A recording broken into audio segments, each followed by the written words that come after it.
Hi, welcome to Trust No One, the X-Files podcast, where some of my fellow agents and I discuss episodes of the X-Files.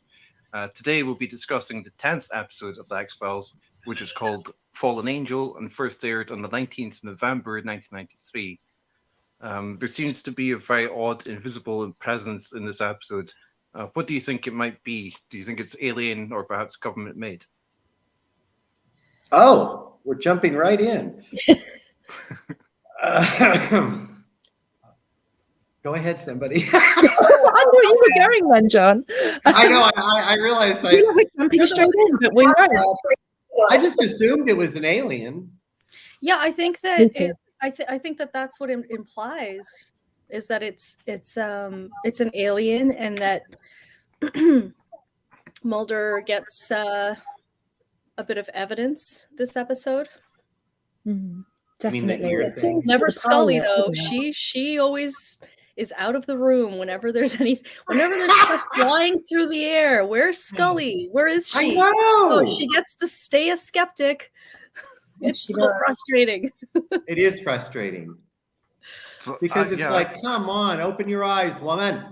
At this point. Yeah, there's something. Don't talk to Scully like that. You know what? You're right.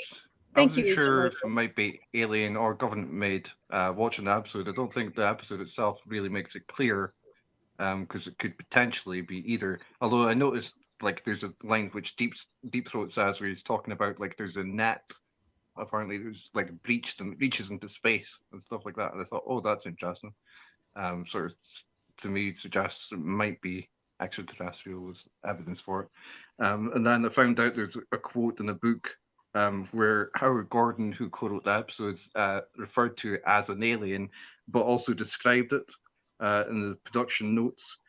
It said it's a dinosaur-like shape with a large head, a humped back, wing-like webbed limbs as opposed to arms, and long, skinny legs. It moves like a dinosaur. So I thought it was quite an interesting quote. That's cool. No wonder everybody's like.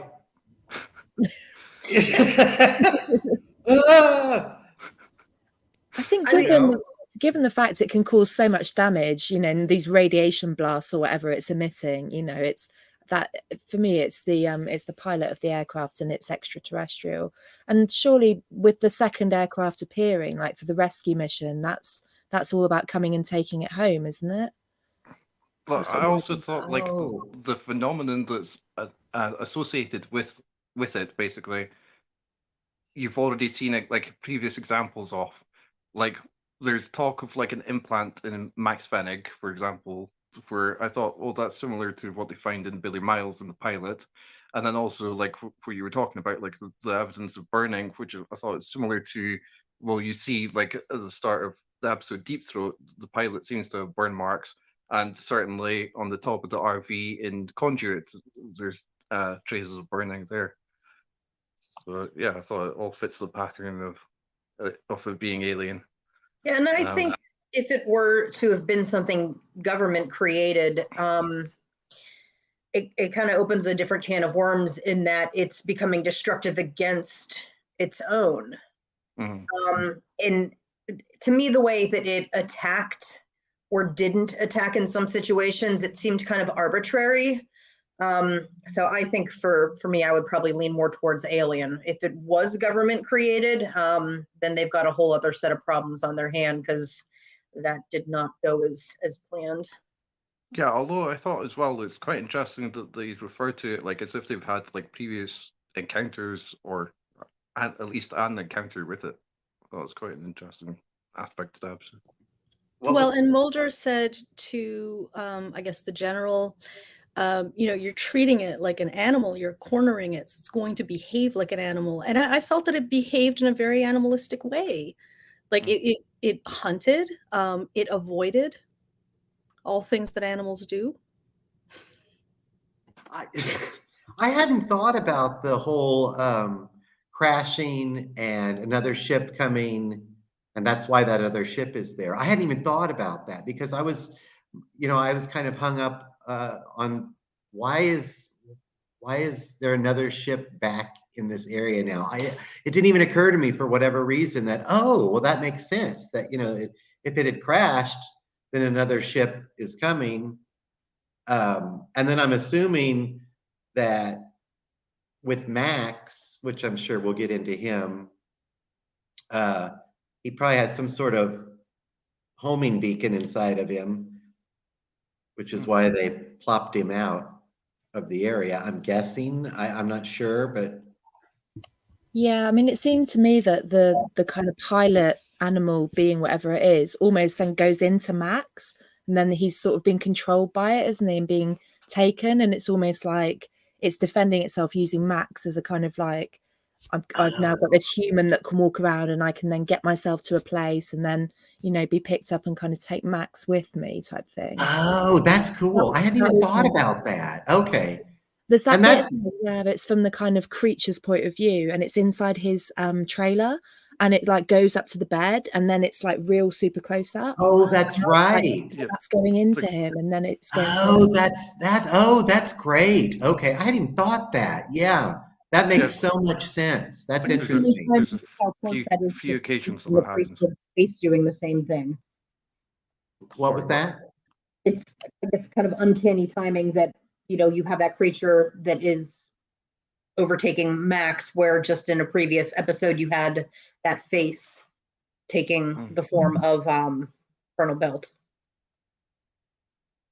But with the because I think it happens a few times where it's like from the point of view of the alien, but with where the scene that Agent Bennett was talking about to do with when it comes into the RV, I thought it's strange that it seems to like pass through matter.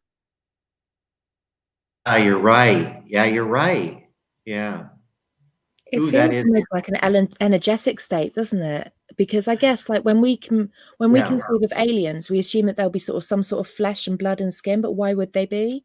Why wouldn't it be an energetic form? Why wouldn't it be something far less squishy and messy, to be honest? And like, if you're energetic, then yeah, of course you can do all this super cool stuff.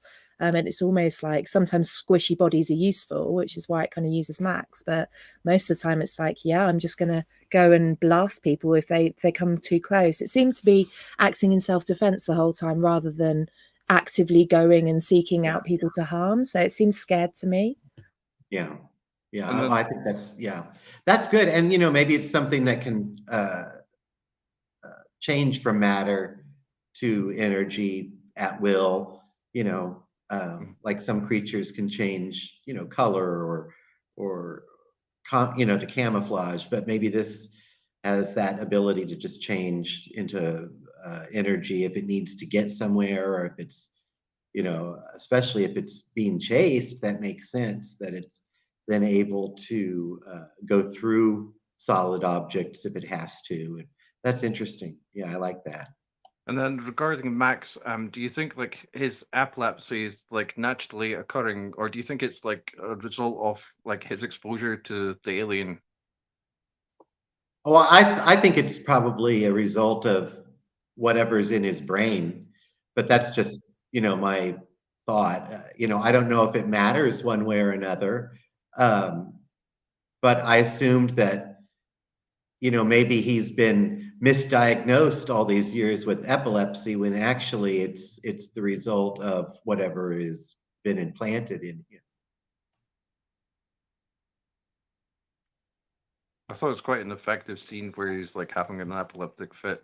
I've been recently like listening to another podcast about this particular episode, and they made the point like that some other television series might, you know, like treat that very briefly, but the way that this episode treats it, it's really quite realistic, and perhaps those podcast hosts were speculating that perhaps like they'd had personal experience of someone with epilepsy.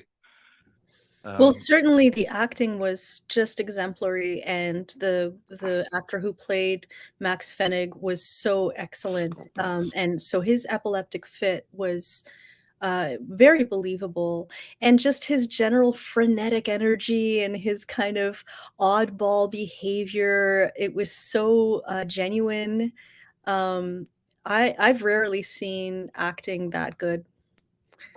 You know, it's neat when there's an actor that has that little secret something that the camera just loves them, and there's something about him as an actor. I wish he had done more, and maybe he has, and I just don't know it. But he just lights up with the camera, and you immediately relate to him. The weirder he is, the more engaging he is. I just thought he was so great on that episode, and I know that he does come back on the show a couple of times, I think, which I'm really looking forward to. Was he part of the show, The Lone Gunman, that they tried to spin off that didn't succeed? Was he on that? Do you guys know? He's like a predecessor to the Lone Gunman, basically. Because he's such a great, compelling individual. I just thought and boy, you really needed that for that character, because he could have just come off as just a creepy nut, and instead he was very endearing in many ways, and so you really connected with him. So his loss at the end, I think, is even more palpable because of that, because you really care about him and you like seeing him. It's like, oh, there he is again. And it's upsetting when he gets taken. You feel bad for him. It's horrifying. And I've always thought, like, based just on this episode, like, you're left not entirely sure as to like what has actually happened to him eventually, because like the FBI guy at the end says that he's been reported as being found, but you're like, you haven't seen any of that, and like the likelihood is that there's the other parts of the cover story that aren't true. So is this another part of the cover story that isn't true? Or has he actually been found? So that's answered when he reappears, I guess. But in the podcast that I was listening to, we were like comparing him with, don't know if you recall, but in the second episode, Deep Throat, where like Seth Green appears, and he's like sort of a UFO nut as well. I think Max is much more endearing, and I think because he's really vulnerable, isn't he? Partly because of his health condition, but also because he's so willing to just risk it all, isn't he? And get arrested and get locked up and then throw himself straight back into it again. And and I love the bit where Mulder says, it's not Max saying he's been abducted, I think he's been abducted. There's a real sense that actually, potentially he's not fully aware of what is happening to him or the risks that he's putting himself in. And he's just so passionate and lovely and lights up, and obviously hero worships Mulder as well. So he comes across as very young, much younger than obviously he really is, but knowledgeable and bright and clever, to set up all that equipment and to gather that kind of information. I mean, they're relying on him for intel. So, on the one hand, he's kind of sweet and needs looking after, but on the other hand, he's incredibly helpful with their investigation.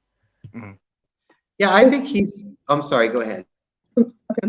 I think if Agent Mulder weren't to have been educated and weren't to have kind of taken a professional route with the FBI, Max Fennig may be what he would have ended up doing. Yeah. Max himself, I think what really makes him so endearing, and that word has been used a couple of times, he is almost childlike. When they like kind of pan back and they show going from the motel room over to the Airstream trailer, he is like literally pepping his step and like hopping and like, come on, follow me. And I don't know if that's how it was written or if that was the spin that the actor chose to put on that. But there was just something about how that character was portrayed by that actor. I don't know if another actor would have done that. I feel that he was Mulder's spirit animal. Like he was like what Mulder is at the core of his being, like this enthusiastic, curious, passionate person. That's what Max embodies. It's like Mulder should be in Max's body. Yeah, You know, and it's like, okay, so you have Mulder in this, you know, like GQ magazine model looking guy, but, you know, there are times where he's able to tone that enthusiasm down. But I think, you know, like in this particular episode, was he even assigned this case? How the hell did he get to Wisconsin? And, you know, the second part of that then is that enthusiasm is there. It's just kind of channeled in a different avenue. Whereas Max allows that to just really, really come out and just be, wah! It is what it is. With Agent Mulder, it's a little more subdued. Well, you know, even the part when, you know, he's trying to escape through the bathroom window of the motel, it's like a kid, you know, getting caught, and there isn't a menace there. You laugh about it because, you know, he's harmless. Like, oh, I'm caught, you know, and, you know, so even that, you know, you're set up to just really like him, you know. Yeah, I mean, it's like the guy doesn't have a mean bone in his body, and as you learn more about him, I don't want to say I feel bad for him, but it's like the guy's been through a lot of stuff, and, you know, he has these beliefs, and he very much feels a certain way. Other people, you know, like when Scully saw the meds, it was, well, he's obviously a schizophrenic based off of this particular medication. I mean, there's a lot of different ways that could go. Regardless of what was the cause of it, it just, his enthusiasm, I guess his love for what he was chasing after, you know, it was just portrayed really, really convincingly. And in terms of performances, I just really felt like he was kind of a gem in this episode. you know, I think that's a good point that you brought up about the schizophrenia medicine, because this kind of goes back to, Dan, what you mentioned about Mulder saying, I don't, you know, I'm not saying that, I'm saying he was abducted. He's not saying that, because I don't think that he knows consciously that he was abducted. I think that's part of the medication, that, you know, they think that, you know, he probably has flashbacks and dreams, and so they've misdiagnosed him as being schizophrenic, you know, and he has this passion for this. And probably doesn't even know why he has such an obsession with kind of the UFO hunting and chasing. And that could very much be a subconscious thing to link those things together. You know, he had said he woke up many times as a child after these episodes, not knowing where he was or how he got there, or how long he had been there for. And then that kind of made me think, okay, if he were to have been abducted by aliens, are these creatures, aliens, whatever you want to call them, are they intelligent enough to know, hey, this person has an underlying medical issue, and this could be a great cover-up? And that's a stretch.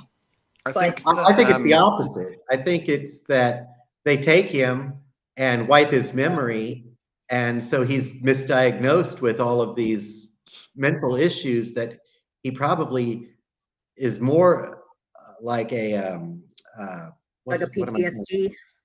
Yes, exactly. Well, yeah. I think that it's interesting that you keep saying like that he's being misdiagnosed as schizophrenic, but I sort of an alternative question or option that occurs to me is that I think it raises the possibility that perhaps schizophrenia, the whole phenomenon of schizophrenia, are these just people that have been abducted, or is there an actual still a phenomenon that is schizophrenia?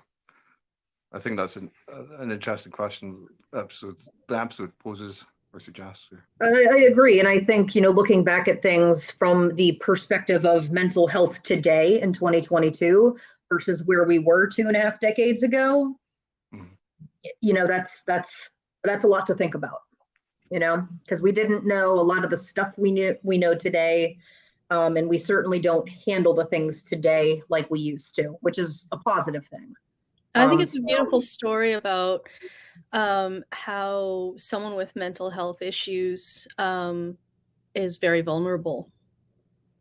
You know, vulnerable to all sorts of terrible things. And I, you know, I think, like you said, Agent Michael's, like, at the time, mental illness wasn't really talked about in the way that it is these days.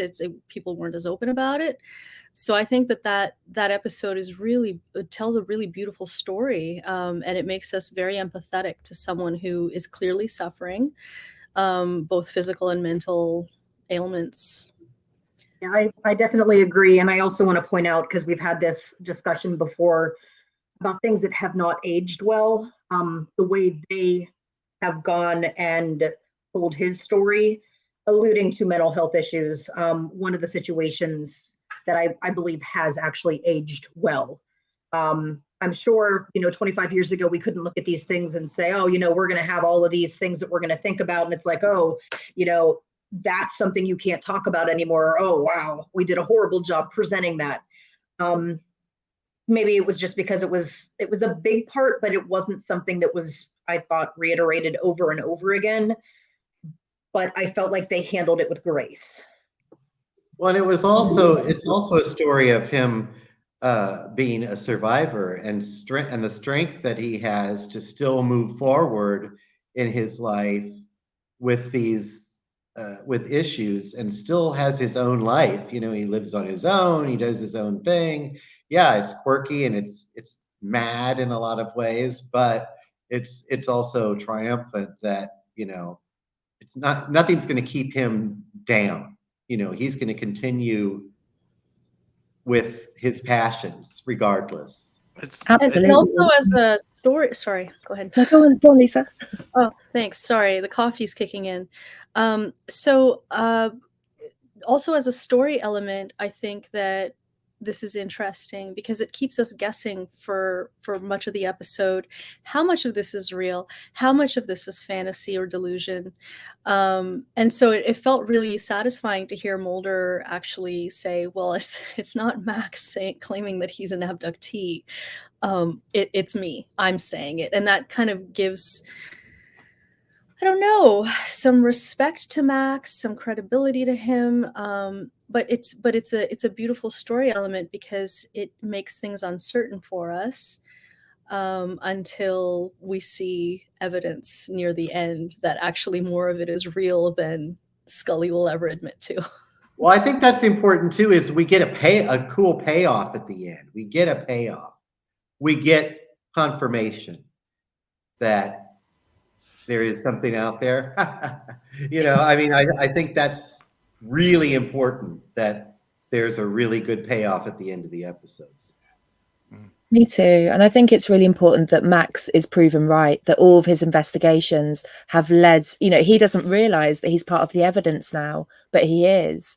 And actually, by being in that place and by gathering that data and everything else, and because it's corroborated by, the people who see it on the radar, and then obviously the military involvement, like there's all these external things that we can piece together. And, if there was any skepticism in us, which there obviously isn't in me because I'll believe everything. But, if there were more skeptical viewers, they would be given all of that evidence. And it's like, okay, so you might think Max is out there and you might think he's conspiracy theory guy, but actually look at all these people who are trained professionals reporting things they cannot explain, which absolutely correlates with, evidence from Roswell and Rendlesham Forest and, all of these kind of real accounts of these sorts of encounters, which clearly inspired the episode. So Max isn't only proven to be authentic and genuine and lovely, but also right. And it's like, well, why don't we listen to people like Max more often? Not all the time, but you've got to take people seriously, even if you have kind of this view of like, oh, they're a bit quirky or they're a bit out there. It's like, well, often they prove to be right. But I think also like with Max's interest in sort of a niche, quirky topic, I sort of felt like he's probably like a bit of a stand-in for the audience. Because the viewer, the fans of the X-Files, it's quite a niche sort of show in a way. It kept reminding me of the character Barclay in Star Trek, where similar. It's like just like mirroring like the audience's interest in the show to an extent. And then regarding like the repercussions for Mulder, basically like this is the first time we find out that the X-Files project might at any time be shut down. How do you think that plays into a higher stakes game for him and for Scully? I think I really liked that. That was one of the things I mentioned as well with the questions, which was it's good for the audience too, because we need to have a little more tension with that kind of thing. You know, instead of always thinking, well, this is just one guy in the basement who's not causing any trouble. Well, it's a little different now because he's starting to rattle some cages and he has more people involved and so there are stakes now, and I think that's important from a story telling point of view, and also as an audience member, you need to have some sort of tension, and I think that's a nice way of kind of slowly introducing that tension. That you know, they are all watching now, and what is that going to mean for the future of the show and the characters? And so I thought that was great. I thought it's good foreshadowing of what might come. Like you say, I guess. I think there's a thing as well of actually he nearly is fired.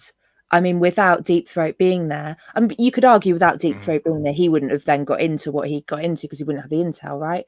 But actually, without Deep Throat setting in, and the guy at the end's really angry with him. He's like, "Look, we literally had him. You know, we had everything. We could have got rid. This will be your only chance."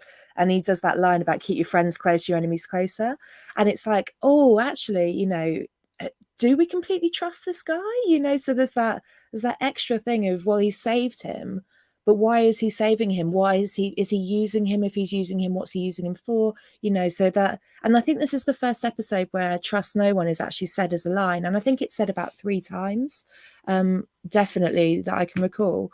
And it is just that idea, isn't it, of like, yeah, the stakes are really high, because actually, had he been prosecuted, I mean, he committed such an appalling offence that potentially he would have lost not only the X-Files but his job, and then maybe he would have ended up like Max, you know, in a trailer somewhere. So I think the stakes are really high, and I think it shows the fragility, but it also shows that a much bigger game is being played than he's really aware of as well. Well, maybe you guys can help me figure this out. What do you think Deep Throat wants from Mulder? Because all I can come up with is that he knows that Mulder is an excellent detective, and maybe he's just gathering data for Deep Throat that he wouldn't otherwise have. But I can't think of any other reason. Like, why does he go out on a limb for him while keeping him in check? Like, can you guys think of any motivations? I think that's a good one, what you just said. I thought it was interesting to read, I think it was Howard Gordon that was saying, like, at this point of writing the X-Files, they didn't know whether Deep Throat was a good guy or a bad guy, basically. Yeah, and we don't either. No, I think, Agent Lisa, I like what you're saying, because at least then it gives us a little bit more or gives the character motivation, because we're all kind of left, you know, wondering now, who is he? You know, what is his end game here? Is there an end game? Why would he save him? And maybe it's because of that. Maybe it's because Mulder is such a good, tenacious investigator that he's going to solve some issues that they haven't been able to solve within the organization themselves. So I'm going to ask kind of an odd question here, and maybe I just missed it throughout the course of the episode. Was Mulder actually assigned this case? I mean, why has that stopped Mulder from sticking his Mulder nose into not Mulder's business? Right. He went to Wisconsin. He did his own thing. And yes, he trespassed, you know, federal site, whatever. It's Deep Throat that tells him about it. Yeah, Deep Throat gives him the intel and basically says, off you go. Right. Yeah. But, I mean, if it's off the books, though. It's off the books. Yeah, I found that to be odd, that it was, I guess, kind of ambiguous. At least I thought it was. And the podcast that was listening to was saying, like, when you have like that sort of beginning to an episode, oftentimes, as I think happens in this case, like there's not so much for Scully to do, because like if you didn't have that scene with Deep Throat, probably you would have like a scene in the X-Files office with Mulder and Scully to discuss the case and then go to it. Yeah, she doesn't really have a lot to do in this episode, which is too bad. But I think that's okay. I think it's okay for one character to kind of take the lead on one episode as long as she gets her own, in the future. I think that's fine. But for now, but yeah, I think you're right. That would have been typically the part where they discuss the case and instead, there's something else happening there. And Yeah, which she's I thought was quite interesting to mix that up a bit, and yeah. even like the way that Deep Throat's featured, like it is in a flashback. I thought it was quite interesting. Yeah, because I like that too. Because the show could get too formulaic. Where okay, we have the opening scene where they're going to discuss the case, then they're going to go. So it was nice to have those kind of switches this time. I think she comes into her own as a medical doctor, doesn't she, in this episode? And for me, that's essential because, when they're not getting any information out of the doctors but then there's that bit, isn't there, where the doctor's really angry about the way that he was treated by the soldiers and the officer. And she manages to connect with him and get in there. And actually, for her, that's the proof that something horrific is happening, because whatever those soldiers have been exposed to is physically killing them. So it's not just like, oh, there was a bit of a crash and they've covered it up. It's like, it's killing people. And whatever's going on there is a huge government cover-up. So that's the important bit. Regarding all that, I did wonder, while watching the episode, if the invention of that doctor's name, Oppenheim, might be... And I wonder what your opinions about this are. If that's like to throw the audience off and to think, oh, it's so close to Oppenheimer, it must be leading us down the track off that there is something to do with radiation here. Let's believe the cover story. Oh yeah, I think that was absolutely, yeah. There's no mistake why he has that name. Yeah, I think there's too many things. Reason for that. Yeah, there's a lot of things where it's too much of a coincidence that it's just a coincidence as we go through the series and see little caveats like that pop up. And the writers are clearly interested in Oppenheimer, because a few episodes back in the one with the building that was kind of AI powered, the mad scientist said, well, I don't want to be Oppenheimer. I want to be ethical. So I think the writers are very much aware of what they're doing, that this wasn't a coincidence. I think Dan, you're spot on. Well, I think too, it helps. Also, Ghost in the Machine was also written by Howard Gordon and Alex Ganza, the same writers as well. Well, and two, this is also a name that people who like the show are going to know who Oppenheimer was and what his role in history is, and so it's a nice way of just keeping your audience, I think, connected and involved as well.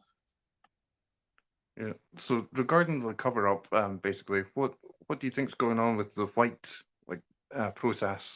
Like, is it decontaminating, or what do you think they're doing? I've got to say, and every show and every movie does this, and so I'm not blaming the X-Files for it, but I always think it's hilarious that we have this top secret branch of the government, and there's like 100 people involved, and yet they keep it secret. I mean, and that's just a nitpick that I will always have. I know there's no way around that. I just wanted to throw that out there, but yeah, what was that? That was cool. I thought it seemed to be like they were adding like liquid nitrogen or something, like freezing stuff. Okay, Agent Dan and Agent John, have you guys ever decontaminated an alien crash site? No, you haven't? Okay. Well, I'm not going to say no. Float around. And no, I've not worked on a decontamination scene. I thought it was cool. I thought maybe they were freezing stuff so that they could take it back and study it, but who knows? But it's also just a really cool effect. I mean, regardless, it was neat to look at and interesting to watch. Yeah, and stylistically, with Mulder taking photographs and the freeze frames, that looked awesome. It just did. looked cool. It looked. It did look cool. Yeah.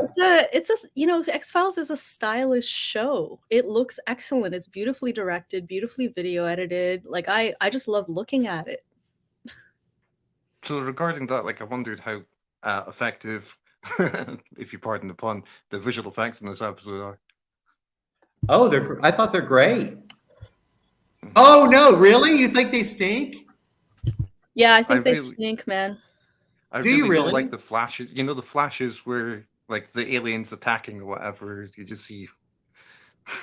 Yeah, I didn't like. Are you the getting flash- tired of the less is more? Is that it, or what is it? It was the effects. I mean, no, in terms of the video editing and pacing, it's beautifully done. But when we're looking at the shot where Max is floating in the air, if you go back and look at that shot, Max and the surrounding purple light seems to be completely divorced from the background and the rest of the scene. There is no, and at the time, X-Files was cut on Avid software, it was just digital video editing. And I cut on Avids at that time, and I know that motion effect. You can't slow footage down like that when you don't have enough frames. You don't have enough frames because it's shot in 24 frames per second or 23.98 frames per second, depending on if it's shot on film or video. That's not enough frames. These days, it'll be shot at 60 frames, 120 frames, and then you can double that in video editing. And when you slow it down, you have so much data, so many frames, it blurs one frame into another. It looks excellent. But in the 90s, it looked choppy. And Okay, then I'm going to disagree with you because I love that effect, and also like after watching the episode and reading about it, I was like even more wowed, because I read that they used piano wire on the set and like they never applied any visual effects to that scene. I was like, wow, it looks so good. well, those purple lights were superimposed, like it was, and the thing that they could have done, which they do now all the time because they do have the software that is used for lighting and compositing, and it's excellent software. But at the time, like there was no light reflecting onto the background. It's like it was just grabbed and pasted on, and it just looked like a separate thing. So there was no compositing. Like it just looks. I wonder too because you don't know, who knows how much time they had when they were shooting, and it would have been nice if they had at least shot some of the background with a purple light or had some reflection. I see exactly what you're saying. Now that you've said that, I recognize what you're saying, which is actually a really interesting point. But yeah, if they had had maybe a little more time, they probably didn't know what they were going to do with the effect later. If I had, right. if I had to guess, more time and more money. Like, was their Yeah. budget that great at the time? Probably not. Probably not. It was still so early. Yeah. But yeah, if there had been a little more foresight, they could have at least shot the set differently, which would have helped so much with that. Yeah. Why did they send Scully to retrieve Mulder? She's on his side, and they must have known that she can't physically make him come back. Following the Jersey Devil, do you think she's being required to too often pick Mulder up from prison cells? No, not often enough. I love it when she does that. She walks in, it's a great shot. She's silhouetted and she's just so pissed off, isn't she? She's like, so stern. Again, what have you done this time? He is my really God. good at that. It's like, The way they shot the errant child, Yeah, with the way they shot that when she walks in, and it's like you can't actually see, but with the hair and the jacket, it's like, oh. The only thing I don't like about that, it's like she's like the angry mom coming to pick up her kid who just got suspended, and it's like, this isn't the first time, and we're only 10 episodes in. Yeah. And that slides into what I'm worried about with, sliding into a pattern where, I hope she becomes more than that. I'm sure she must, or she wouldn't have stayed on the show that long. Right. But I get it. It's her partner, and I don't know, is that like FBI protocol? Like, go get your partner did some dumb stuff again. And I mean, realistically, the expectation, how they know Mulder, what is she going to say or do that is really going to hit home for him? Like, you have to go back. I mean, for him to have made it there in the first place, he's going to do what he want to do. Why do you think they keep having her come in and clean up his mess? Why do you think that is? Is there, a deeper reason? Do they want to kick, do they want something out of her as well? Do you think? And I say they as in the organization or the government. Are they purposely setting her up for some reason?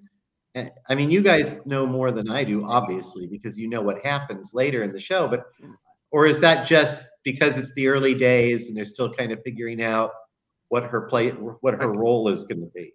I think they try and set her up from the very start, because they like arrange for her to work with Mulder, the pilot. Don't they want her to keep him in line? I think they want. Yeah, I think that's part of it, because she comes across as being very, by the book, at the beginning, and is taking the notes and giving those, to the higher ups. What happened with that? Is that going to continue, or do they move past? Are they past that now? Wait and see. Well, as a mother myself and as a nagger myself, I'm happy to see mothers that nag represented in television and film. And I see nothing wrong with Scully being presented as someone who's fed up with Mulder. Well, why do you think she's in such a state of denial? Because she's a by the book kind of person.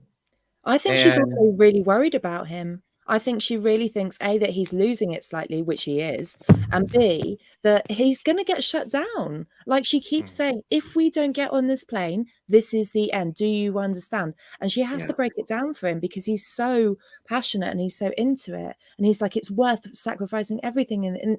And she's like, but it can't be, because she can see the bigger picture, or she thinks she can anyway. But what's interesting, of course, about her going in there is that she gets drawn into it just as much. So I think it's the scene where they go to the shelter where all the families have gone, and there's the wife, isn't there, who's just lost her husband and has clearly had the crap scared out of her by the government officials. And she says, you're entitled to the truth here. Like, what do you mean they're not going to release the body? And the wife says, I can't afford the truth. And that's harrowing. That's so upsetting. But it reminds me of all the NDAs that go on. Do you know what I mean? It reminds me of all the payoffs by, these rich and powerful people and organizations to the little people. And she will always fight for those people. And that's when she gets drawn in, really, I think, because it becomes human. And it's not just Mulder on a crusade to try and find, the latest UFO. It's about people, and it's about the damage that's done there.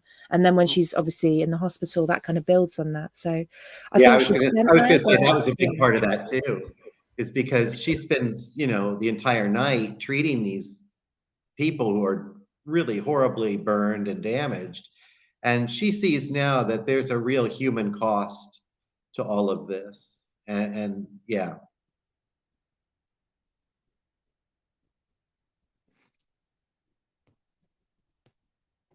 Sometimes people just need to rest on this podcast. Sometimes we need a nap. That's okay.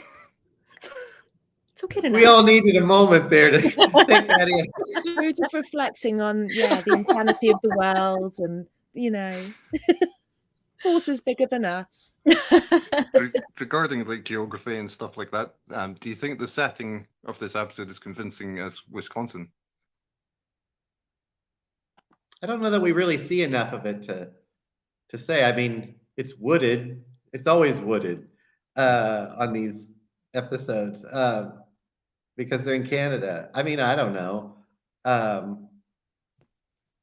I don't know that it even really matters, I agree, Agent John. I don't think there's enough outside shots to really look at them and say, yeah, that doesn't make sense. I think if you have somebody that's going to do a little more research into the specific locations that they're alluding to, like I think at one point they said the meteor was hovering at a specific point over that place somewhere in Wisconsin near a lake. I'm sure you could locate something similar to that on Google Maps and take a look. I mean, my guess would be that, yeah, if it's geographically similar, you're probably fine. Usually up by Great Lakes, it's pretty flat. And I don't know about the forest, but I mean, like you said, there's not that much that I think you really have to overthink it and be like, does this make sense? Okay. Mulder now knows that not only the government, but UFO fanatics too are watching him closely. How could this help or deter him? Oh, I think it's a massive ego boost.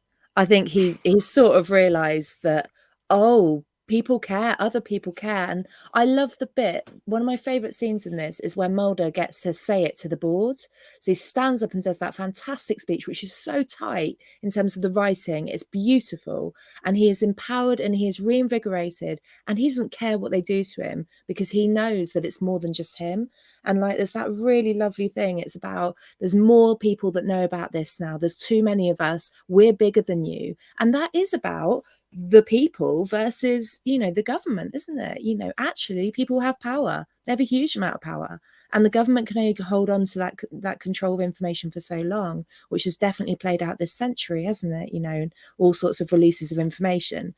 So I think that speech is really important, and I don't think he would have got there actually without realizing that people like Max are a part of it. You know, that there's a human cause and that he's not alone.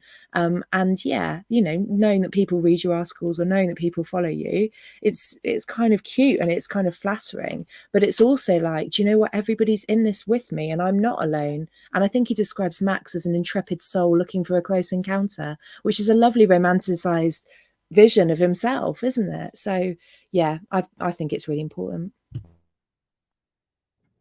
And I think you hit upon this with Scully as well when you were talking about her empathy, and it shows in this episode, it shows their shared values. Mulder and Scully both care about people and humanity at the core, and they both root for the underdog and want to defend victims, and they rail against the man. Yeah, no, I think that's great. And I love too that what you're saying about, because you know, he's shocked that Max and his followers know that it was him that wrote the Omni article, you know, which I think is great. He's no longer spooky Mulder alone in a basement. You know, he really has power that he didn't know that he had, and he finds a strength now in that to not just be a quippy, you know, and quirky, but you know, he can actually stand in some strength now, and that makes a big difference. I've always thought it seems like a bit like the tables are turned on Mulder to a certain extent, because like there's already been the experience of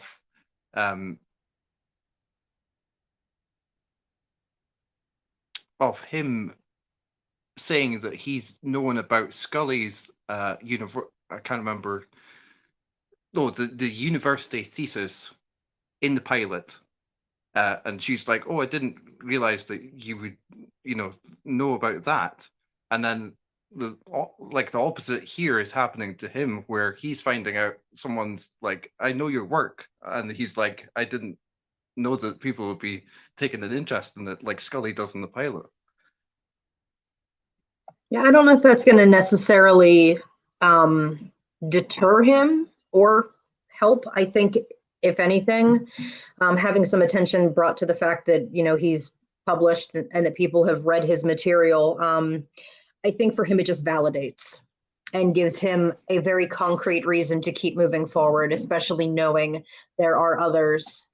And I still think that what he does is for him, with his own sister and wanting to figure out what happened there.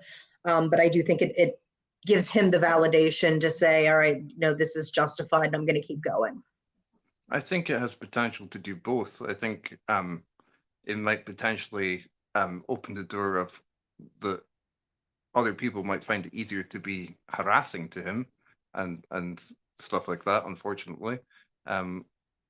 In addition to what you've talked about, like to do with it being a big ego boost and stuff like that for him personally. On the subject of like other characters, basically, do you have any favorite and or least favorite performances in this episode? I like the bad guy. I can't think of his name. I'm sorry. The head of Colonel Henderson. I hope he comes back because I think he's a good foil. For Mulder, and I don't know if he does come back. Does he come back? Come on. Do you mean the army like colonel? The army guy, yeah. Oh right, yeah, the army guy with the scar. You know what emotion he conveys with such excellence is disdain. Yes. Ooh, yeah, I know. I just out of my sight. Oh yeah, he's just an asshole. Oop. You know, but he's great. I really like. I like the actor and I like what the actor's doing with it. And I do hope that we see more of him and the whole, what is it, Project Falcon? Is that what it is? Project Falcon? Operation Falcon. Did you see they had their own flag, which I thought was really cool. They have their own little logo. I was like, oh, I wonder if that comes back later too. I tried to get a screenshot of it, you know, for the artwork, but there was nothing that was clear. But I kind of liked the fact that, you know, they've got this elite force, this Project Falcon. You know, regarding like elements that come back, I thought it's interesting. Like the Max Fennick mentions like 2 UFO organizations like Nightcap and MUFON.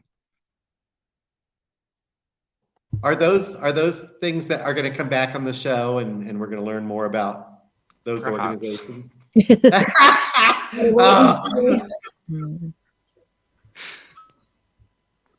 Regarding the least favorite performances, I think the performance of the wife character, I can't remember her name, but yeah, like I've never been impressed by her performance personally.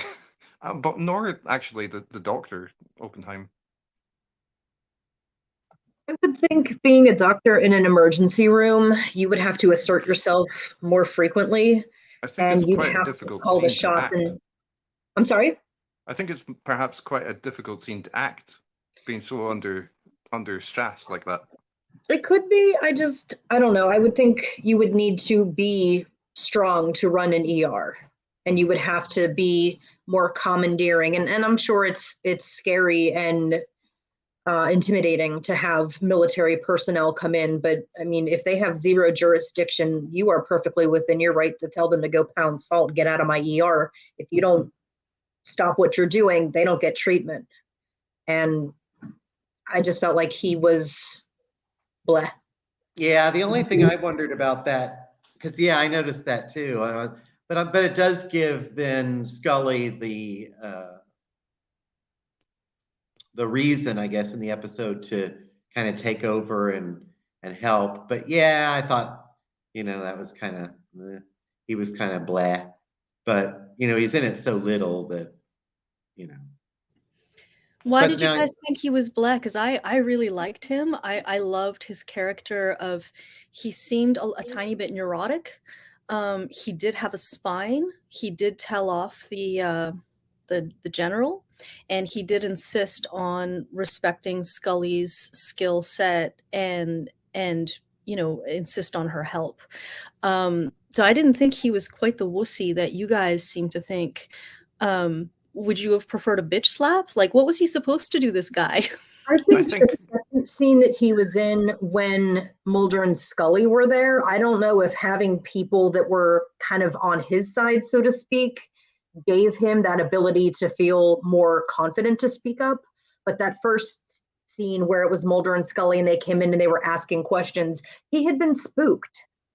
And, you know, obviously somebody came in and rattled him. And when Mulder asks, what did they threaten you with? Your medical license, the IRS? I understand why he would be nervous. But again, it just didn't ring true then for you, really. Yeah. Is what you're saying. Yeah. I think for me as well, because like I always think like surely like a doctor would probably have more self-control with having had like years of medical training and all the rest of it. It always seems to me. It seems quite like what's the word? Snipey? Snippy, yeah. It's Can fine. I jump onto a different topic? Because I know we're about out of Sure. time, and I wanted to ask, especially Agent Lisa, about this, especially since we were talking about the purple beam before. One thing I did really like was the effect that they used, kind of Doppler effect on the soldiers when they were getting zapped by the ray, and you kind of had, it was almost like a multiversal breakdown of their bodies when they were getting zapped. I really liked how they shot that, and I didn't know if that was something that you noticed. It could have also been, so it could have been two things. It could have been partly that they actually physically had lights at the scene, and also in post-production, you can create a strobe effect. And I think that they used both. I did like how they did that. You know, they had, I'm liked not how mad they had at the it. multiple face. That's actually an effect that I enjoyed, and so I'm not going to be mean about it. Yeah, I just wondered what you thought of it, because I did think that worked. I thought that was very disturbing. It was very disturbing, and it gave us a real sense of disruption, which I think they were feeling. It really doesn't work for me. I think it's the weakest part of the episode. I thought it tied in really well, because I thought it did two things. I thought it created the impression of epilepsy and epileptic fits, and the idea of fragmentation, and that actually you can't hold the vision together and you haven't got all the pieces, and what was that?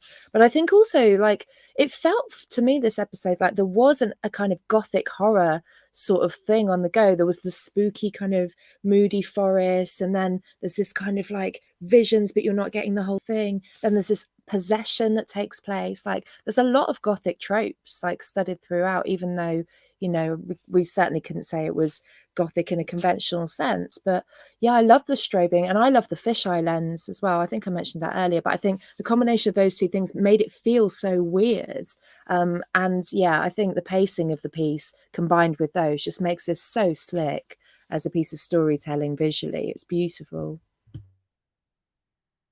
Cool. I noticed like there's a few nods to like a Predator film franchise with like invisibility and heat vision in the episodes, and then you've got like the quote from Godfather, keep your friends closer but your enemies close but your enemies closer, at the end of the episode. Do you think like these references add or subtract to and from the episode? Oh, well, it certainly helps with the government being like the mob, which I think helped, because everybody knows, well, most people know that quote, and especially at that point, even though the movie was 20 years old, it was still only 20 years old as opposed to now. So more people would have recognized that quote. So it's like, the bad guys would say something like that. Yeah, and I think that ties in quite nicely, doesn't it, to the bit where Max has just been abducted and the commander's there looking really angry and obviously has lost complete control of the situation. And Mulder's just like, they beat us, they won, and that's about bringing everything down, isn't it? And there's always something more powerful. That's what I really like about this episode, that nobody really is in control completely. Even the alien's not, because the alien's on the run and having to defend itself for a while. So it's almost like, who's going to rescue who? What's going to happen next? And yeah, the idea of the mob, for example, being all powerful, they are, but they're not. There's always the opportunity for them to be brought down by someone on the inside, right? Which is what you've got with Deep Throat. So there's lovely kind of mirroring there, right? It's like it's foreshadowing that the truth will out. So, how many X's out of 10 would you give this episode? Let's start with. Let's start with Lisa, since she's not at the computer. Sorry, I was just nagging my husband to keep it the heck down, because I don't know what he's doing there, but it sounds like he got a bulldozer and he's just smashing everything. And it's not picking up at all on the microphones, which is great. Yeah. Maybe go buy more snacks.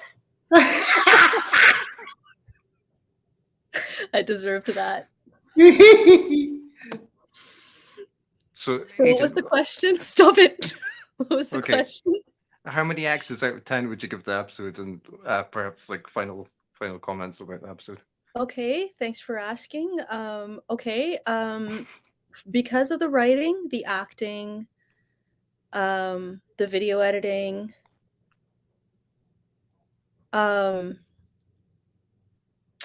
I give it a 9, and I dock 1 point because of, sorry, we disagree on this, Dan, but I hated that visual effect. I thought it was very cheap and dated. I understand they didn't have the budget or the time. I'm still mad at it. But everything else was spectacular, and I feel that the X-Files realized its potential in this episode. This is when the X-Files it hit its stride and it became itself. It showed us what an incredible detective alien dramedy it could be. So I'm so wowed and in love with this episode, and I'm really glad that it came up in season 1, because if it hadn't, we may not have had further seasons. Agent Michaels? I am going to go with an 8.5X rating. She's excited. Woo. I think there was a lot of good acting. I really liked the character of Max.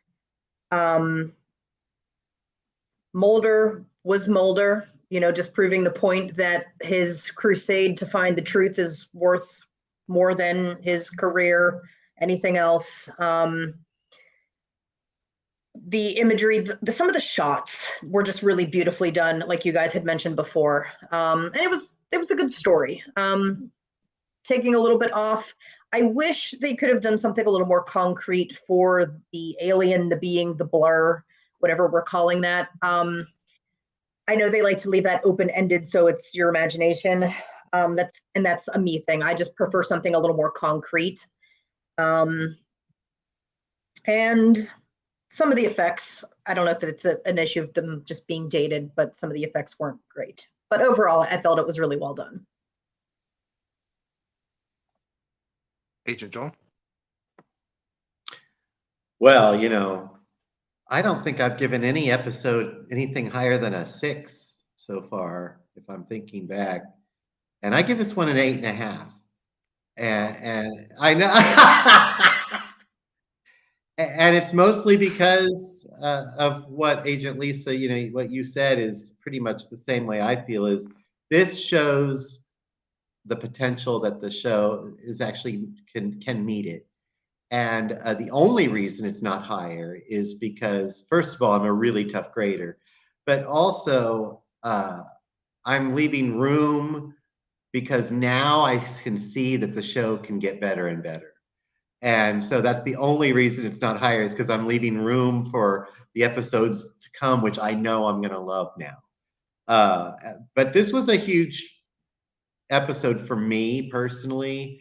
I was really questioning whether I even wanted to watch all of it, all the show. And this shows me now that, now I see where it can go, and I'm very excited. So yeah, 8.5 for me. Okay, so I'm going to give it a 9. And the only thing that's missing for me from this is so yeah, oh, it's so nice that we're all so excited. It's lush. The only thing that's missing for me is I do think Max is nerdy, but he's almost just dropping the greatest hits of ufology. Like, I want him, when he talks about, oh, it's Roswell all over again, it's like, yeah, we all know about Roswell, if you're into it anyway. I wanted him to go on a bit of a flurry and sort of name drop a bunch of other stuff, just because as a super UFO geek, I wanted a little bit more from him. So that's the only thing that's missing for me, because I completely love the characters and the pacing and the look of the whole thing. And yeah, it's a joy. I love rewatching this one. It's one of my faves. Cool. I'm going to give it now I'm between 3.5 and 4. What? Are you serious? Or are you kidding? Sorry, I misheard. My computer went out for a second there. You said a 3 or 4? Have another go, Dan. Yeah. Or come up with a really good argument really fast. Are you okay? Did your screen freeze? Or it's really difficult to give it as much as a 5 even, I feel. What?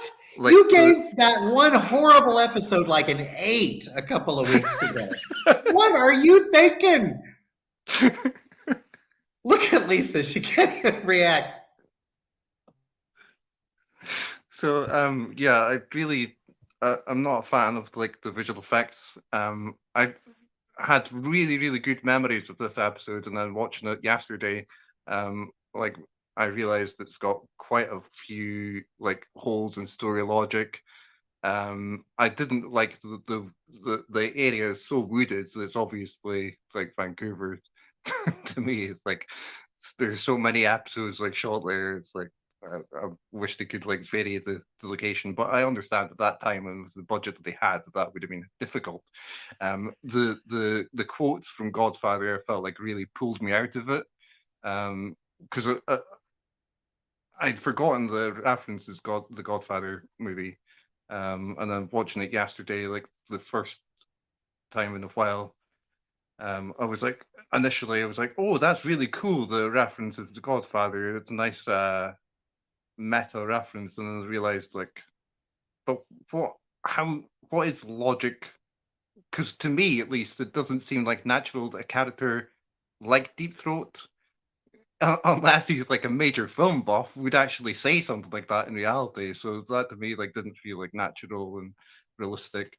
So, quite a few. And also like the acting, as I say, like some of the performances, even though it's brief performances in the episode, and even though I loved Max Fennig, like those some of those performances do come across to me as quite wooden, and quite dissatisfactory. So yeah, I would give it I'll give it a 4. Wow, way to bring the room down, Dan. Oh my gosh. Sorry. It looks like Brad was with us after all. Possessed Dan. Just ouch. I can't believe that. I'm actually just going to completely ignore that little review. I just am, because I just think. But also, I know like there are many episodes that I do enjoy more than this one as well. And also like one that's coming up later in the first season, like I realized that I mix up this one quite a bit with that one, which is it's called EBE.